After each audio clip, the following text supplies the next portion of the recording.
မေတယောက်ဖြစ်လာဖို့ပေါ့နော်စပြီးပြင်ဆင်နေပြီဆိုတဲ့မိမိအတွက်ကိုရဲ့အမြင်လေးနဲ့ sharing အကြံပေးချင်ပါတယ်ကိုကကလေးမိမိတယောက်လုပ်တော့မယ်ဆိုရင်စာဖတ်ပါ Facebook မှာတော့၎င်းTikTok မှာတော့၎င်းကိုသိချင်တဲ့စာအတူလေးတွေကိုရေးလိုက်ရုံနဲ့သူနဲ့ဆက်ဆက်ပြီးတော့ share ထားတဲ့သူတွေရဲ့ post တွေ group တွေတက်လာပါလိမ့်မယ်အဲ့တော့ group တွေမှာလည်းစာဖတ်မယ်ဆိုရင်လည်း group တွေရဲ့ search bar မှာတင်အလွယ်တကူသိချင်တဲ့အကြောင်းအရာကိုရိုက်ရုံနဲ့ပို့ရတာမကဘူး comment တွေမှာအမေးဖြေလေးတွေပြောဆိုထားတာတွေကိုတွေ့ရမှာပါပတ်ဝန်းကျင်အသီးနဲ့ရှေ့လူကြီးတွေရဲ့ပြောတာကိုလည်းယုံသင့်တဲ့လောက်ပဲယုံပြီးတော့ကိုယ်အသီးနဲ့လည်းစာရီရှာဖတ်ကြပါအလုံးအားလို့အချိန်မရှိဘူးဆိုတာတွေနဲ့လည်း reason မပေးပါနဲ့ပေါ့နော်ကိုစာမဖတ်ဘူးဆိုရင်ကိုပဲခံရမယ်ပထမဆုံးပေါ့နော်ပြီးရင်ကိုစာမဖတ်ထားတဲ့အတွက်ကိုယ့်ရဲ့သားသမီးတွေထပ်ပြီးခံရပါမယ်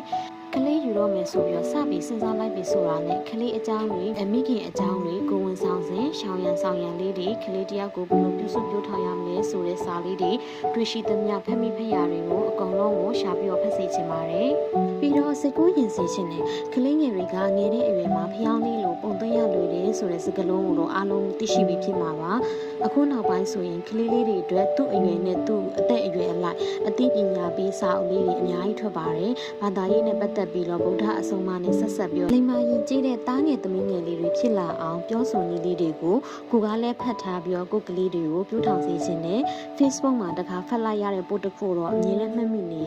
သူကဘလို့လေးရေးထားလဲဆိုတော့လေကိုကလေးကိုတဲ့တေချာပြုစုပြောထောင်ထားတဲ့အခါမှာကိုနှစ်တည်းအကြာကြီးရှာခဲ့ရတဲ့ပမာဏတစ်ခုဝေးတော်၎င်းအိမ်ဆောက်တာတော်၎င်းပေါ့နော်ကိုကလေးအလှည့်ကြတော့အလွယ်တကူအချိန်တိုတွေအတွင်းမှာလှုပ်ဆောင်နိုင်ခဲ့တာဟာတဲ့ကိုတေချာပြောထောင်ထားခဲ့တဲ့အကျိုးကြောင့်ဖြစ်လာတယ်လို့ရေးထားတာလေးကိုပေါ့နော်အမြင်အမှတ်ရစေလို့ကိုကလေးကိုလည်း